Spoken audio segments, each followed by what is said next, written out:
Good afternoon, or good evening, or good morning to you folks. It's great to have you back with us again for another edition of the Bill Crane Report, number 231. It's kind of hard to believe, isn't it? It is. I figured Dwayne and I would be run out of town long before this, Well, I figured we'd get to the third show. and we'd be burned at the stake. First one they're going to say it's disgusting, or first one, and then the second one they said no more of this crap. We got to get rid of those two. That's right. Get somebody from Salem to come down and burn us. You remember at the stake. first one? Yeah. We had you and me, and we had more people. We had a guy from Union Street who sat in with us the first time. He thought it was a real good idea, and he actually participated. Yeah. And we had quite- Jeff somebody. Jeff. What did you? yeah, Jeff. Yeah. Yeah. Yeah. And he only lasted the one show. He was too smart. He was smart. Well, He was beyond yeah, our. but I found out. I believe he was very concerned Yeah. about blowback. He From was his- a college professor. Correct, and he didn't want to And- get yeah, involved in anything controversial. Yeah, and You can't blame him. no, you can't. We got nothing to lose. We're not working. We don't have a job. We got nothing. We to got lose, nothing to period. lose. Except that crowd outside with the pitchforks and the yeah. and the torches. Torches that are lit, and a noose. waving them at us. Oh man. Hey, listen, I got a 500 one-liners here Okay, go ahead. kind of show. Might as well just Cooking. open up with them. What do you want to start with? Go ahead. Pick whatever you're. Well, I'm going to start rattling, and whatever, Okay. Well, we know that'll lead to something else. yeah, whatever rattles your cage, we'll talk about. I was listening to the news this morning, and the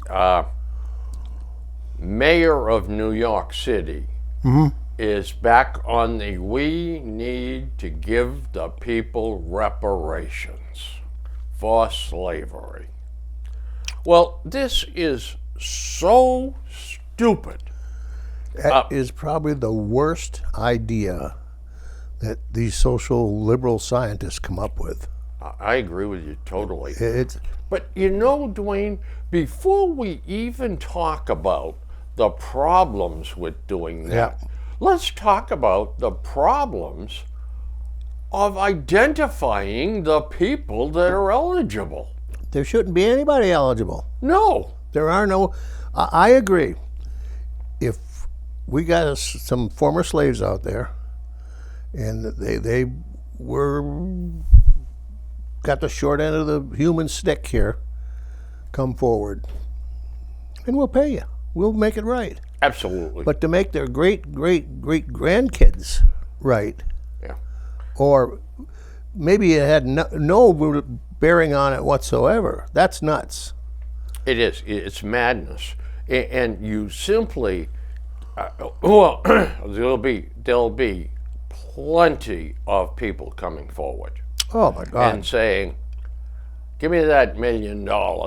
Yeah, just like when Foxwoods, the Mashantucket Pequots, got recognized as a tribe, Yeah. and the word got out they were going to build a casino.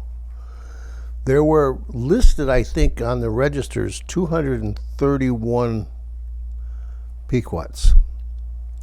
There was 3,000 or 4,000 came out of the woodwork. Said, "Yeah, my great grandmother was a Pequot." Cut me Yeah, in on the cut me in. profits. We probably had Elizabeth Warren standing in line. Yeah, well, you yeah. know. She was Cherokee, though. Oh, she was Cherokee. That's Yeah. right. But I mean, they came out of the woodwork. Of course. Whenever anybody starts talking about a free lunch, everybody and his brother gets in line. What I said, if you ever hit the lottery and their name gets out, you're going to be surprised how many thousands of relatives you got. Oh man, He'll be related to just about half the people That's in right. the U.S. So, to me, for us to sort out the people that by some stretch of the imagination might qualify for reparations, it's going to be a task. It's going to involve thousands of people doing research. It's absurd. It's even worse. It can't stop. Because suppose, let's just say you are the great great grandson of a slave here. All right.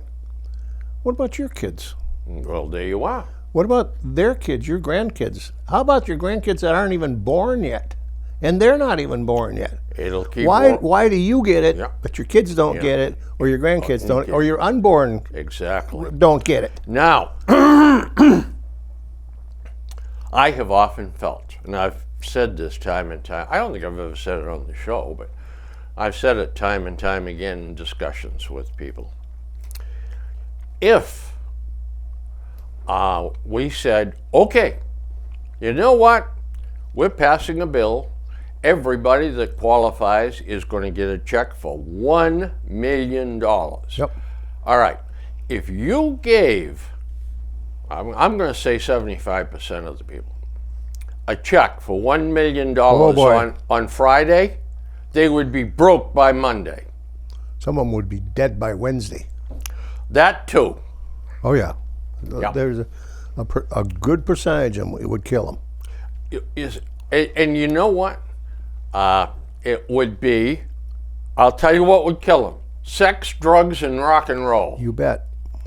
That would put them in a And grave. violence would be shooting each other for somebody else's share. Yeah, yeah.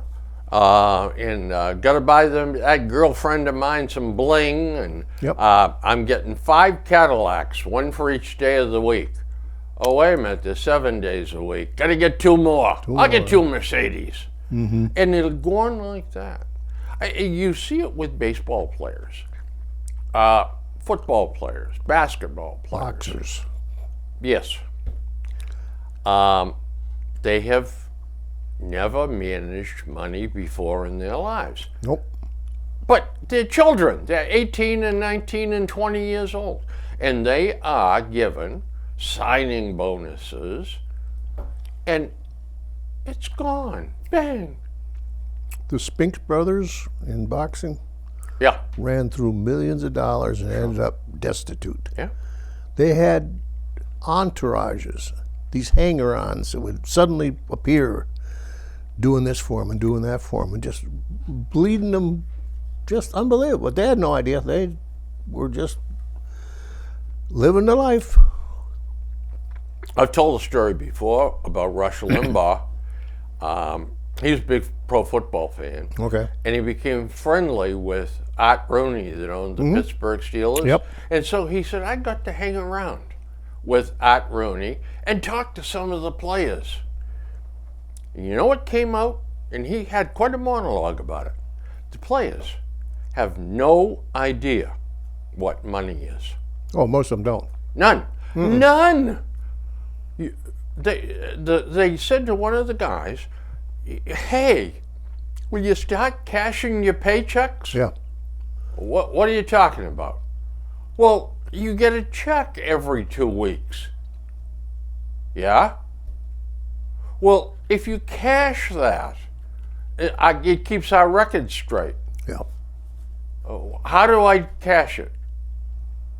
And then they find out that when they cash it in, they get money. They never even understood that. They just had no interest in it. No. And one of the Red Sox players, former Red Sox players from the Dominican, had like 7 or 8 or 9 paychecks. Yeah. He just had them in his pocket. No idea what to do with it. And this is what would happen when you start handing out reparations checks. So you hand it out on Friday. What happens by the next Tuesday? they're standing back in the bread line, trying to get a free meal or something. The money's gone. I work for a company. You can guess who it is, but I'm not going to say. That built a screwdriver plant in the southeast of this country under a government auspices that this county was one of the poorest counties in the country. By building that plant there, they got all kinds of government subsidies and tax releases and everything to put it in the county. Good publicity, Oh too. my God. And when they were building the plant and everything, they had, ads and stuff about applying for work there, and people lined up. They had block-long people lining up because they were paying union scale. I think Sure. they might have even been union. And that area, that was unbelievable. I mean, this Living was high off the hog. dirt poor. Yeah. So everything, skipping ahead, plant got built, the production started, and they would get a check on, I believe it was Thursday. Friday, their absentee rate would be about 10 or 20%. By Monday, the absentee rate would be 40%. By Wednesday or Thursday, it was 60%. By the end of the week, they'd start coming back because now they spent the check. Now they were going to work a few more days. Well, that doesn't work when you're trying to make screwdrivers by the millions. No. Well, we experienced the same thing at the Foxborough Company. We couldn't hire enough people. So someone came with the idea that there's an outfit in Boston that has able-bodied men. Yep. And what we needed was night janitors and night maintenance guys and people to wash the floors and stuff like that. Well, they hired. Well, I bet you I know the company. I know the group that you're talking about. Yeah. That we actually, the Foxborough Company, either leased or bought a small bus. And we signed a contract with this outfit, and we got 16 people. So they came out for an orientation. The next morning was going to be the first time they picked them up and brought them to work. That afternoon, I should say, because they came in at like 4 o'clock or 5 o'clock. Of the 16, I think that 13 of them were there for the bus. It showed up, yeah. Yeah. And then the next day it dropped like to 9, and it stayed like at 7 or 8 Yeah. for 2 or 3 weeks, and they abandoned the thing because then even that bunch, they had days off. That's pretty typical with that Yeah. particular group. Yeah. And that's just the nature of the being with the people, because The chronically unemployed are critically unemployed for a reason. Unemployed are there for a reason. Exactly right. That they lack. Well, first of all, they probably have little or no practical schooling, No. and they lack organization in their lives. You just can't pick someone up that hasn't worked or has had drug or alcohol problems and take them and put them over here and say, okay, you're functional, we're paying you $400 a week. Here's a broom. You're responsible for this area to sweep it and all that. It's almost impossible to get folks like that have been disadvantaged for years. It's like a dog. You keep kicking a dog, and the poor dog eventually can't figure out why, and he bites you. Yeah. And I don't mean to say that the unemployed or that should be treated like dogs, or No, of course even not, to but- call them dogs. That isn't the point. It was a poor point on my part, I guess. But the thing is, you can't fit a number 12 foot into a size 8 shoe. That's right. Now, certain people, I have no scientific proof of this, but I've just over the years, we're Bill and I are old. We've seen a lot, done Yep. a lot. Are sort of, I like to call it wired, and they're wired a certain way, and you just can't change that. Now, Exactly. that thing we were talking about with the unemployed, there are always the exception. There's always that 5 or 10 or 20, 30% in that group that you can say motivate them, and they come up and they become outstanding citizens. Sure. And they pulled themselves out. They did something. But there's that large group, no matter what you do, they're always going to fall back into that. You take that whether it be drugs or crime, you take a career criminal, you think, well, we'll rehabilitate him. He's still wired to steal. No matter what you do, at some point in his life, he's going to fall back into that. Whitey Bulger was a notorious criminal, Yeah. killer, and everything.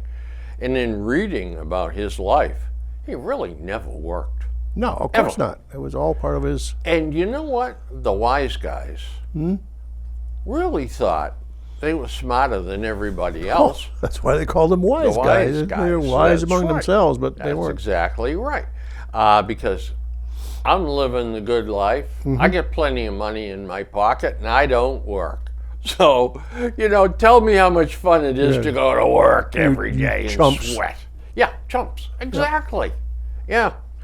And then, of course, when they get shot and end up dead and Yeah. bleed to death in a gutter or something like that, it's society's fault. Well, of course it is. Yeah, It's I always. mean- So that's another part. There's a certain group that never take responsibility for themselves. It's always somebody else's fault. And where does it start, Dwayne? I think It's- go ahead.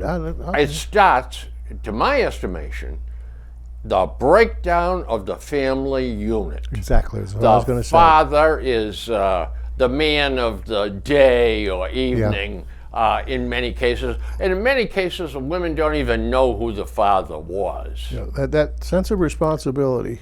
Yeah. It starts out as a child. A child has to have a sense of responsibility, not for making a living or bringing in the income, but its very existence, its relationship with its other siblings, its relationship with its toys, Relationship with his parents. with the parents. Yeah. There's that Yeah. that sense of action and reaction and responsibility. Now, if that's not nurtured at that point, it's harder as you go up and your commitments get stronger and more important. And You don't then have it. You're sent off to a substandard school Yeah. with teachers who are at the bottom of the pecking list, Yep.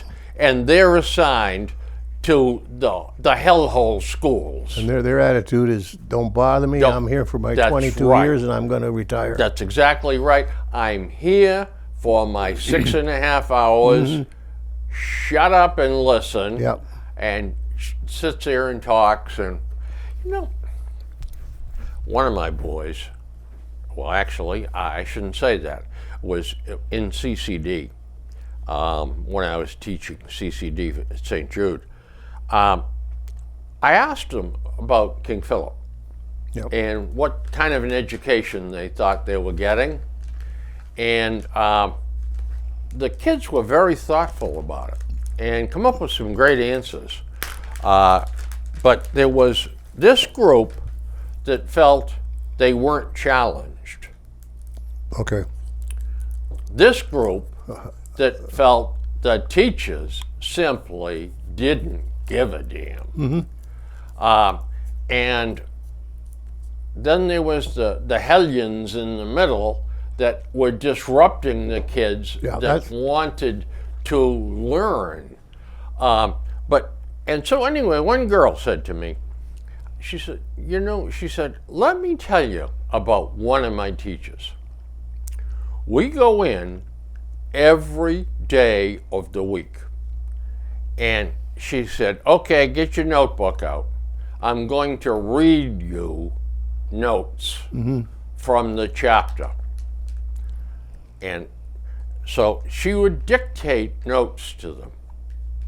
Yeah. No questions, no answers, just write the notes down.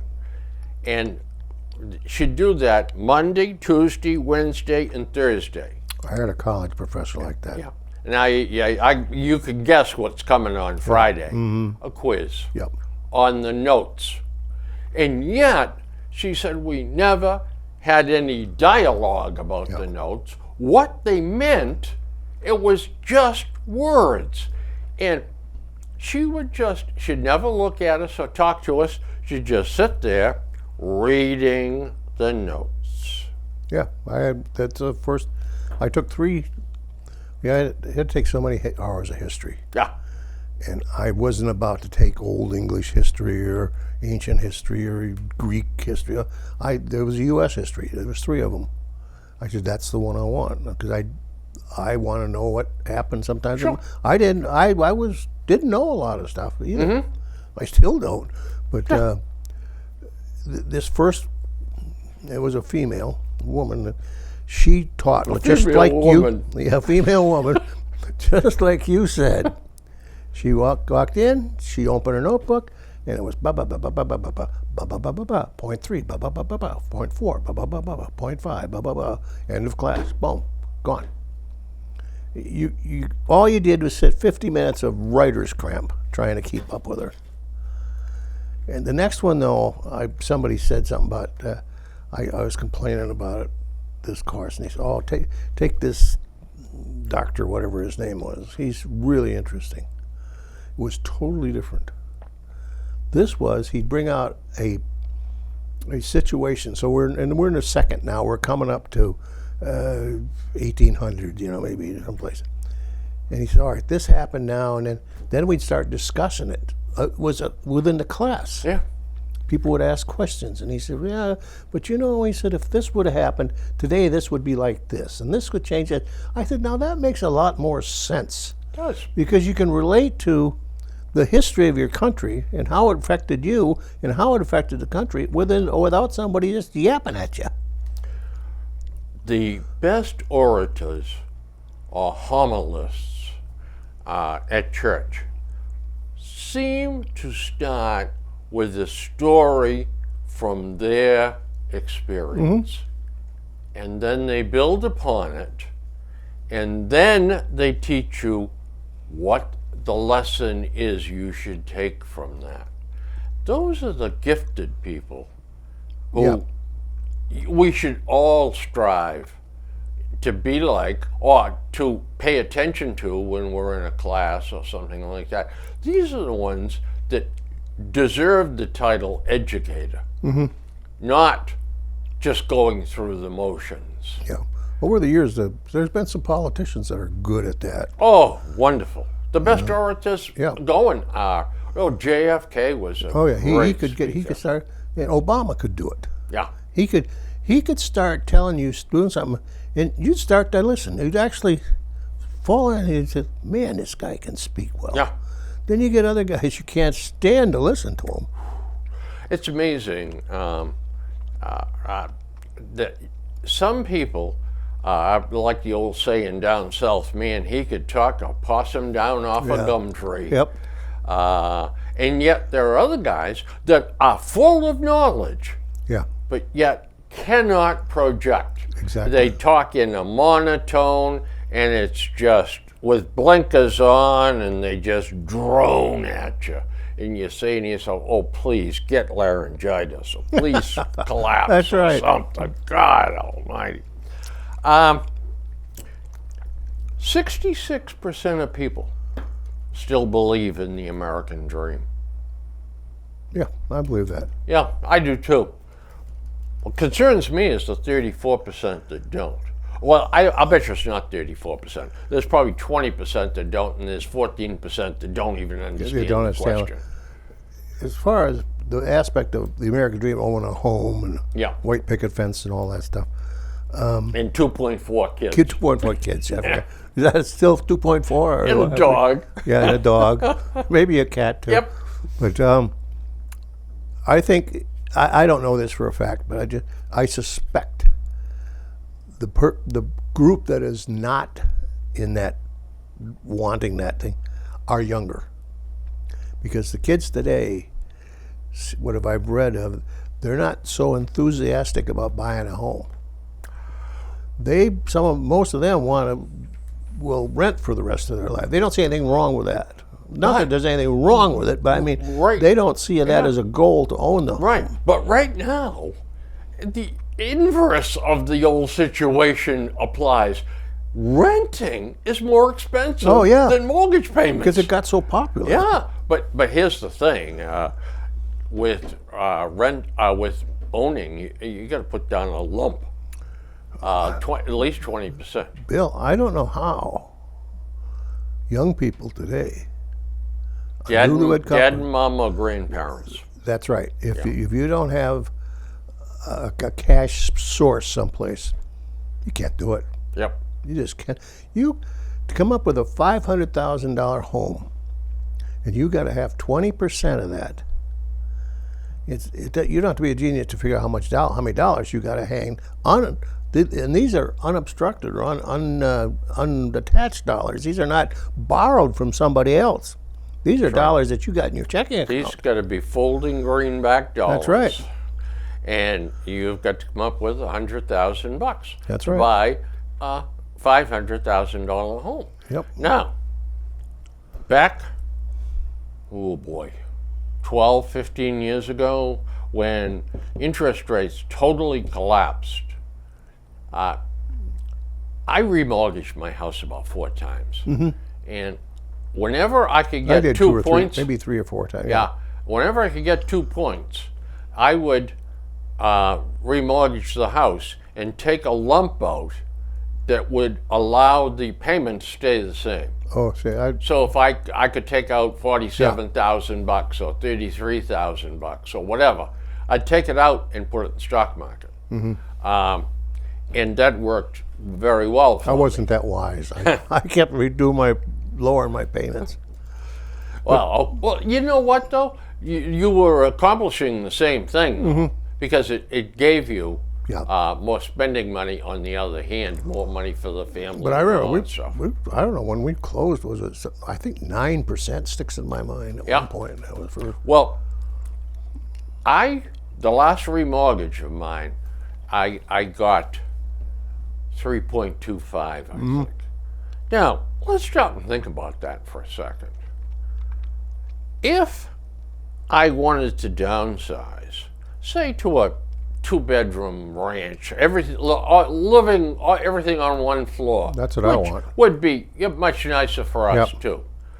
I'm looking at 7.5% yeah. mortgage rate, which is going to be about 2.5 times what I'm paying. What? I mean, who can afford that on a fixed income? I don't. How does that make sense for I'm you looking for when something you're where on I a can fixed income? downsize, just buy it outright with the house that I'm selling Yeah. and put the rest in the bank. Yeah. But Well- the trouble is that the downsize homes are accelerating so fast that there's not a hell of a lot of difference between the houses anymore. We know one of my kids, you and I. He bought a condo Yep.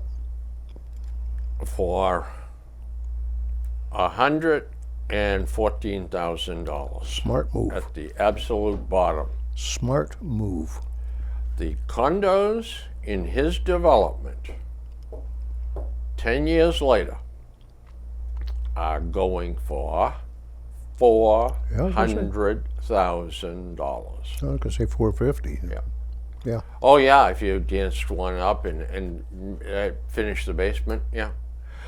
But that's the American dream. Yeah. You start with a starter home.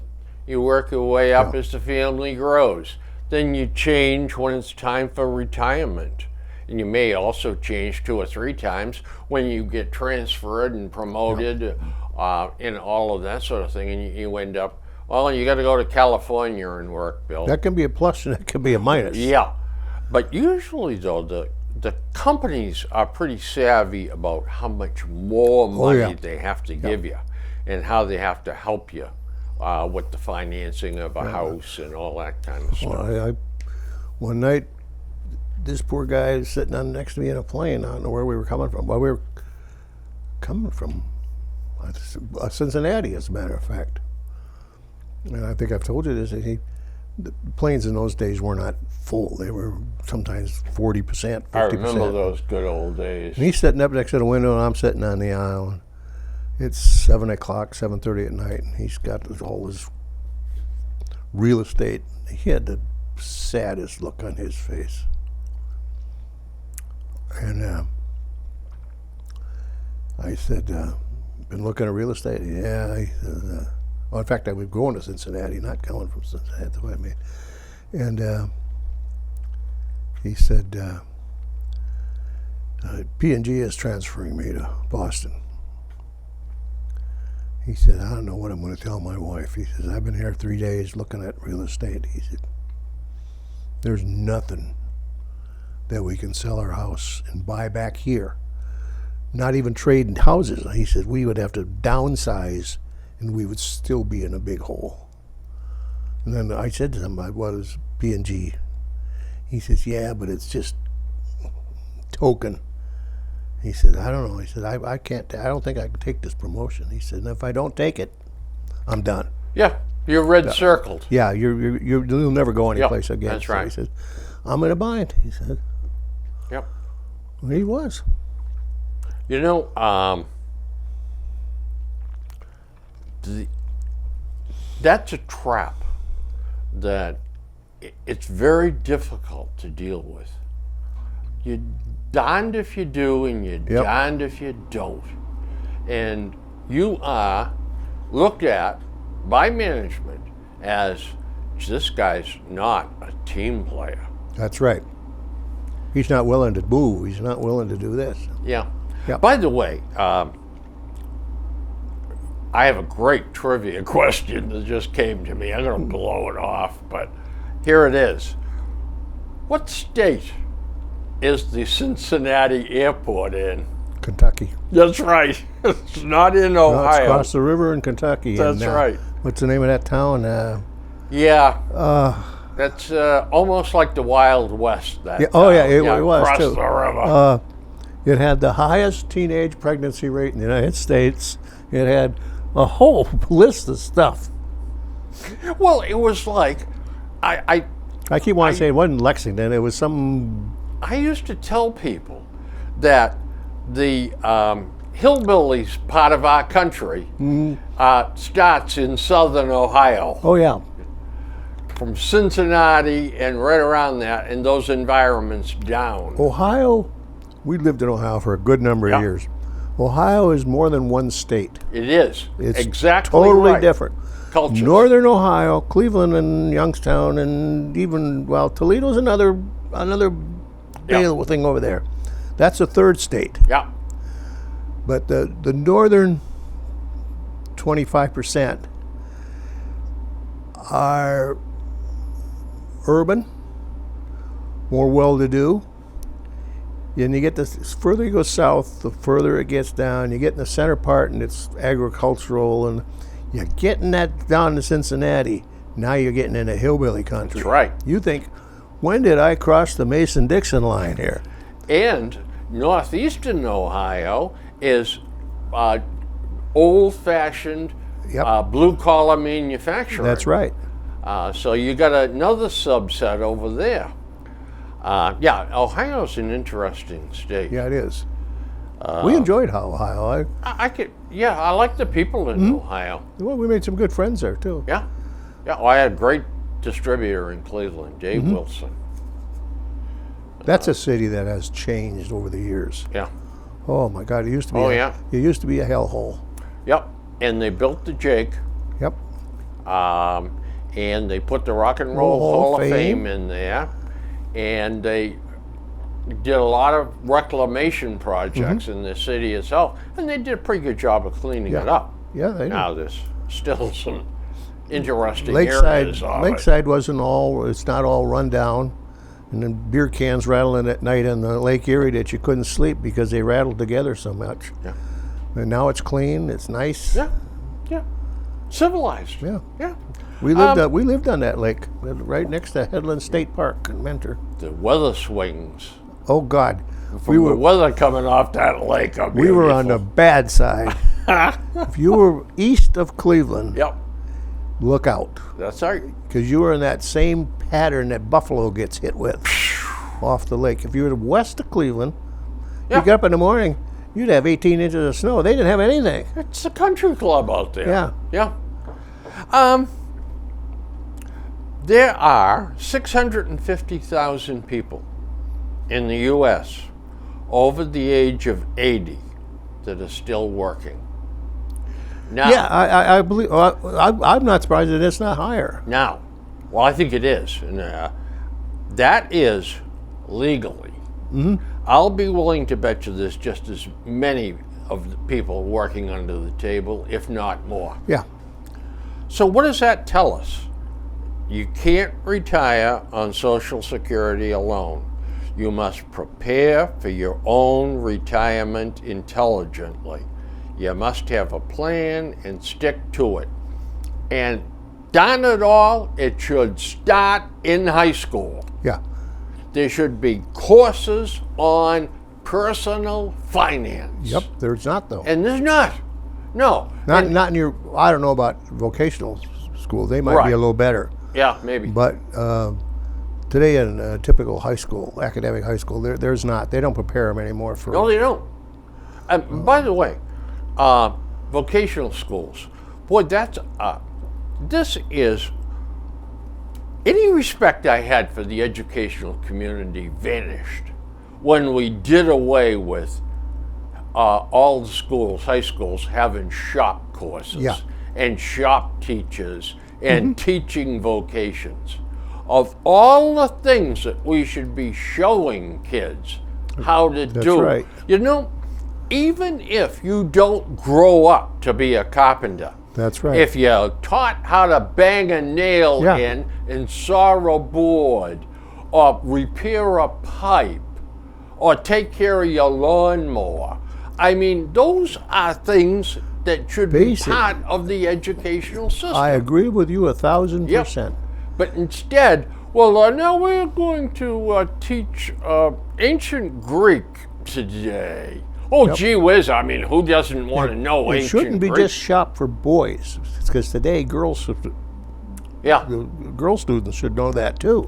Absolutely. So many of them are so helpless. So, Yeah. even so are the boys. Well, of course, the girls had home ec That's classes something else. too. The boys should have to take.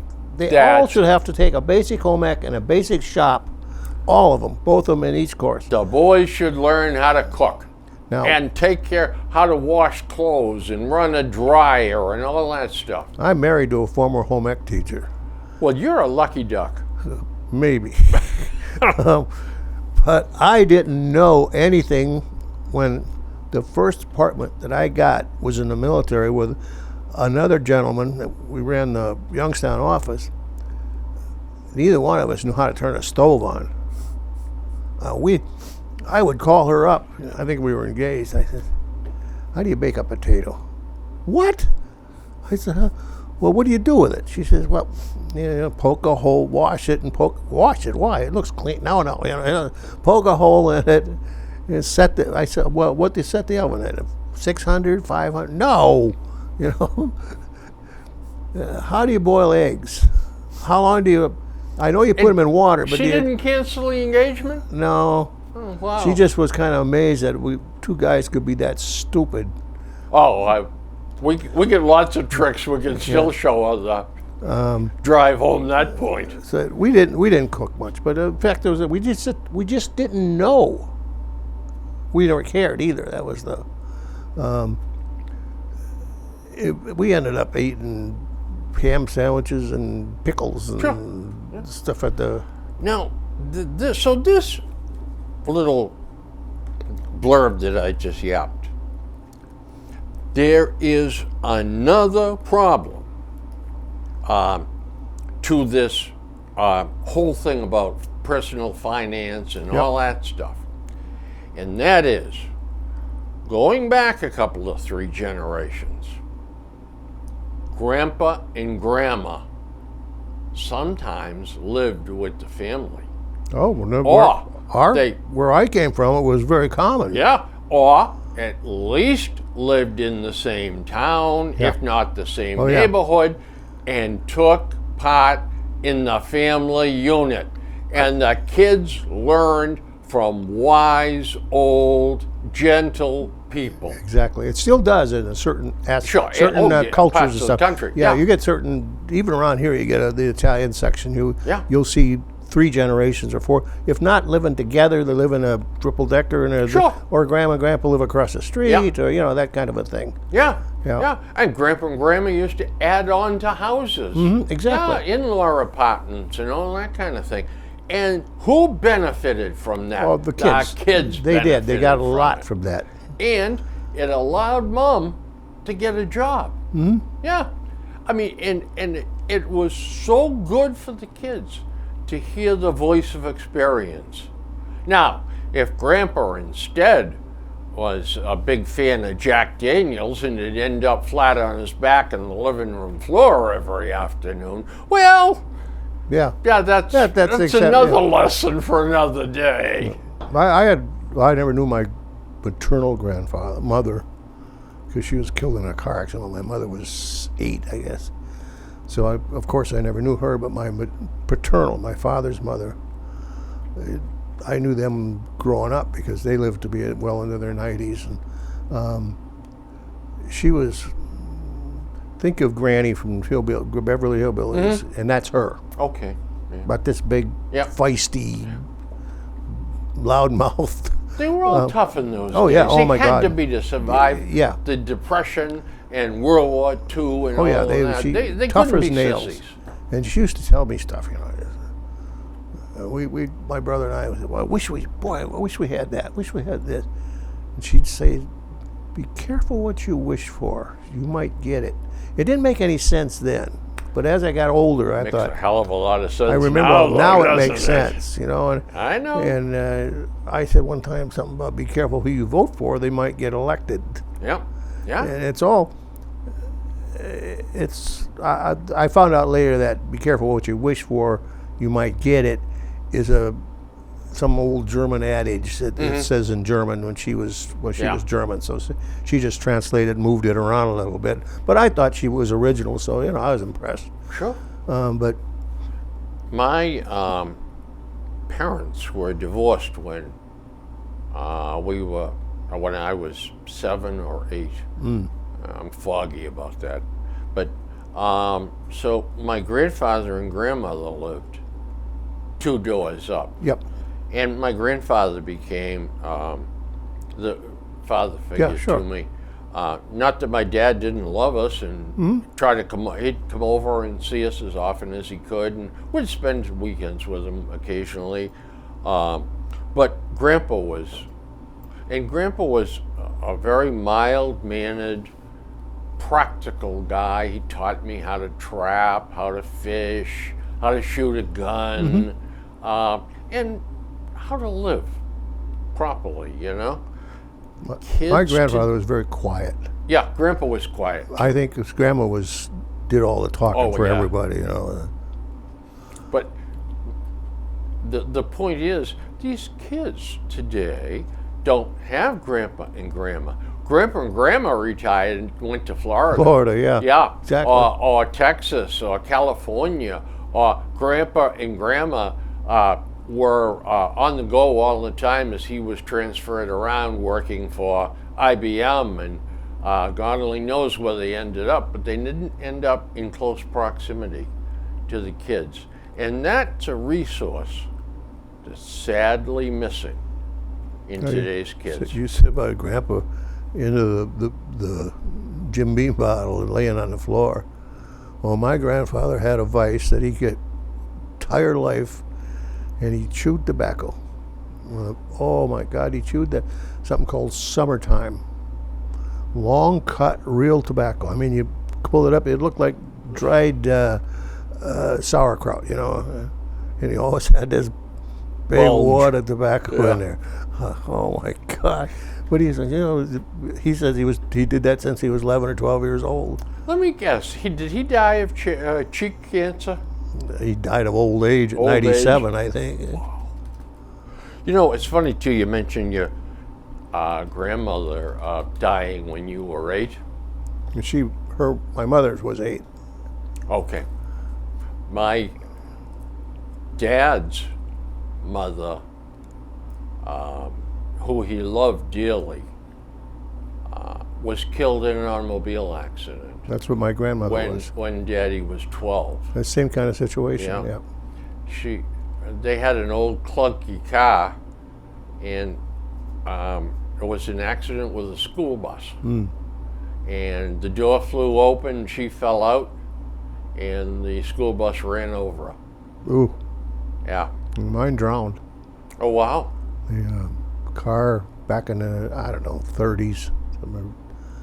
She's 1919, no, 20s.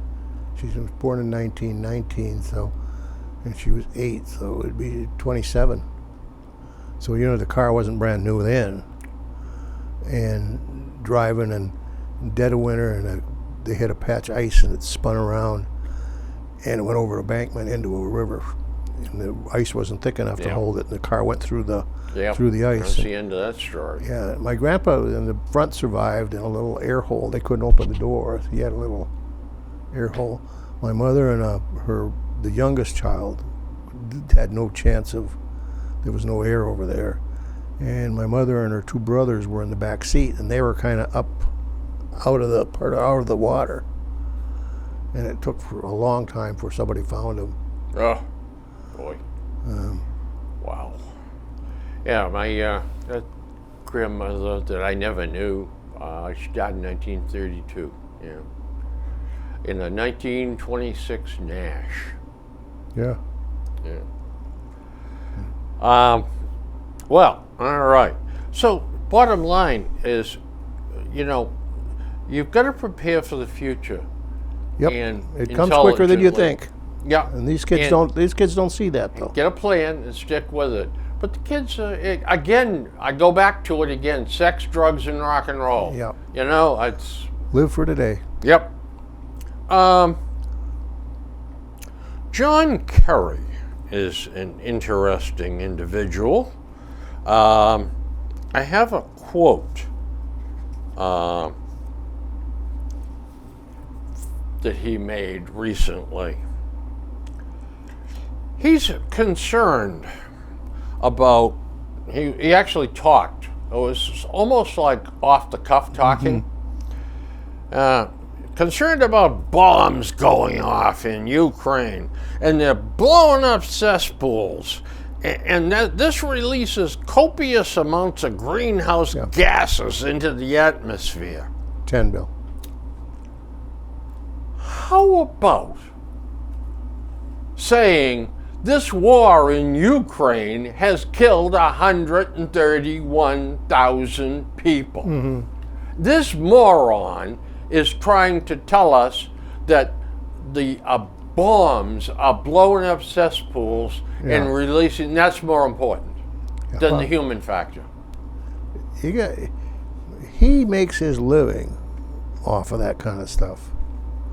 It's just like Al Sharpton, Oh yeah. If there wasn't any racism or He'd have perceived to invent racism, something.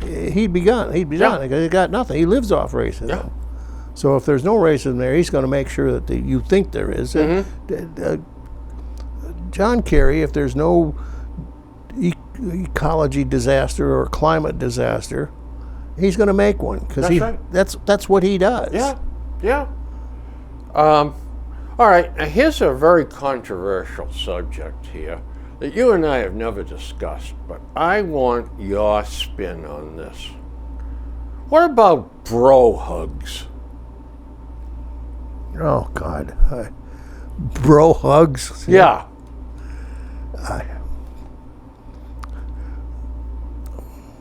I think some of that kind of stuff was just plain old silly.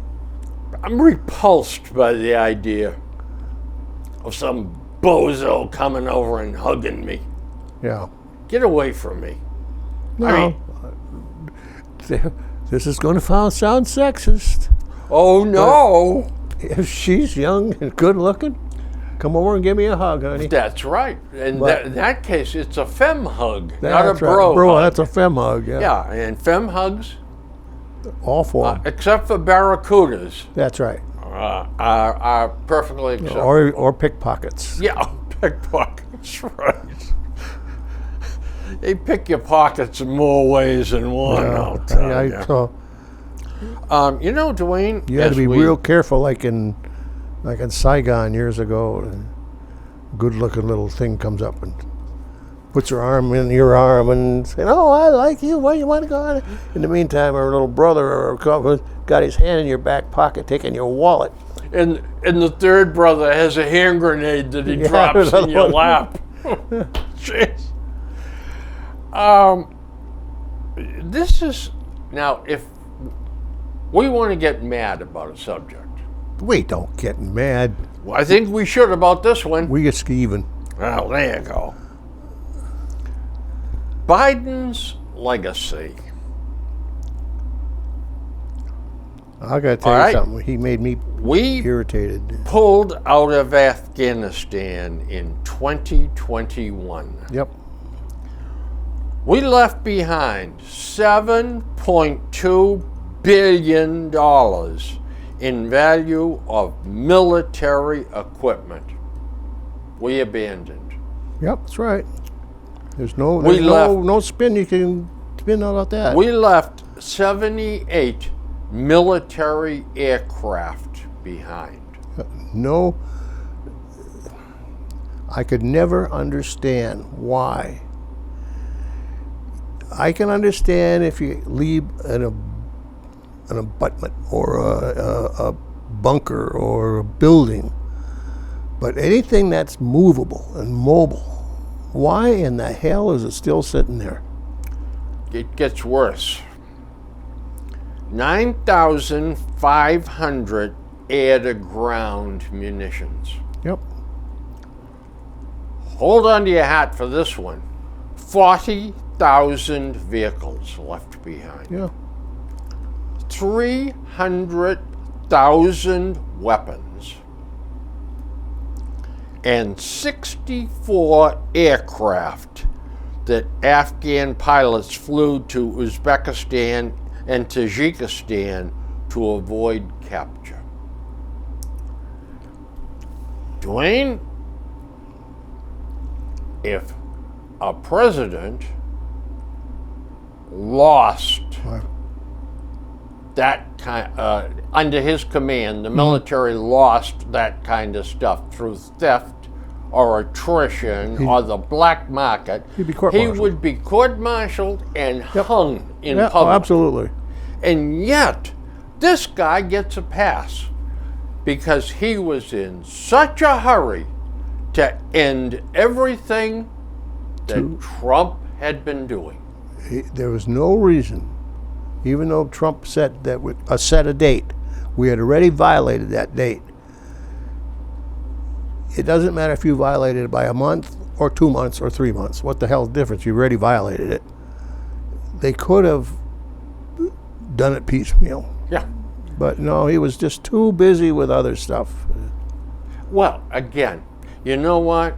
At his age, but that shouldn't be an excuse because here's a guy that has spent his entire lifetime in Washington, in the Senate or in the House or as vice president, and he should be able to throw balls in the air without Absolutely. them hitting the ground. But I'm going back to a premise that you and I have had said before. Never should a president be elected that wasn't former military, because you have no concept. See those figures? I don't think he couldn't even conceive that. That's right. DeSantis, Governor DeSantis, was interviewed by Fox yesterday, and his wife. No, he's an Annapolis graduate, isn't he? Yeah. Yeah. Oh, he's been a naval officer, and he's proud of it. And he talks that's about right. it. And the experience that the military gave him. And I'll tell you what, though, who stole the show? His wife. Yeah. Whoa, is she sharp? Yeah. Man, the interviewer wasn't exactly lobbing softballs, and she grabbed them and ran with them. And I'll tell you, she is extremely well spoken, Yes, she is. and she is a bright lady. That somehow or other, and I think you and I could be the key players in this. Well, we usually are. I think what we need to do is call DeSantis and Trump and invite him up to see us. Or we'll go meet them. And here's what we got to tell them. Look, Trump, shut up and listen. Yeah. Well, DeSantis, shut up and listen. Here's the story. We're going to save the country, okay? Trump, you're running for president. It's your second 4-year term. We're going to get behind you and we're going to hump all the way and get you elected, okay? DeSantis, you're going to stay as governor of Florida and continue to hone your skills. Trump, in the 4th year of your presidency, you're going to start working with DeSantis. You are going to be in communications with him.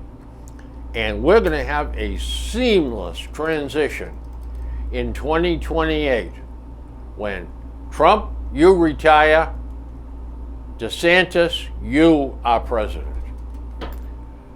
I think you and I could pull that off. Cooler heads would have to prevail. oh my God, we'd have to perform brain surgery on Trump though to get any kind of. But you and cooperation. I have the prestige Oh, of course and the we do. experience here to sit down with these two guys and straighten them out. I'm surprised we won't get. Well, we'll probably get attempt at being drafted for the 24 election anyway. If drafted, will we serve? You know, we have to think about that. I can't find my shoes in the know it. morning, and I'm not going to think about that. Ay, ay, ay. Folks, we just got the flash that it's time for a break. So why don't you folks go get another bag of potato chips and 3 more cans of Budweiser or a couple more cups of coffee and come back and take a break, and we'll be right back. We got some good stuff for you when you come Got back. some more good stuff coming.